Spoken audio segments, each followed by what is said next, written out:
Ce qui a provoqué ma prise de conscience de la question écologique, c'est le séjour que j'ai fait au Tchad il y a une vingtaine d'années lorsque j'étais volontaire. Et là, j'ai vu en fait concrètement la désertification, l'avancée du désert, la destruction de la savane progressive, le manque d'eau et la transformation de la biodiversité, des écosystèmes naturels et évidemment l'extraordinaire souffrance que ceci implique sur les plus pauvres, en particulier sur les enfants de la rue, avec lesquels j'ai passé beaucoup de temps. J'ai monté un centre d'accueil pour les enfants qui existe toujours, le centre de Balimba, qui est tout petit, il y a une quarantaine d'enfants, pas plus.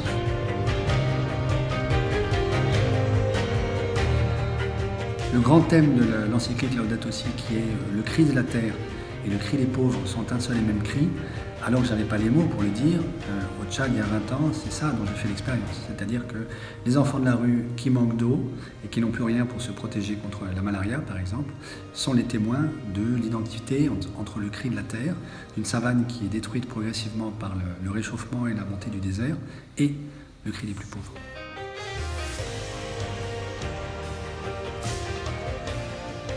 Je crois que beaucoup de mes collègues économistes sont assez hypnotisés par les modèles qu'ils utilisent, sont fascinés par leur outil plutôt que d'essayer d'adapter leur outil à la réalité et espèrent que la réalité va finir par s'adapter à leur outil, à leur modèle.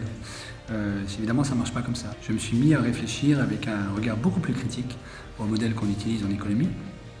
Et c'est ce qui m'a petit à petit conduit à, disons, proposer ce que je fais aujourd'hui, c'est-à-dire une réécriture complète, disons, du paradigme, du cadre de la macroéconomie.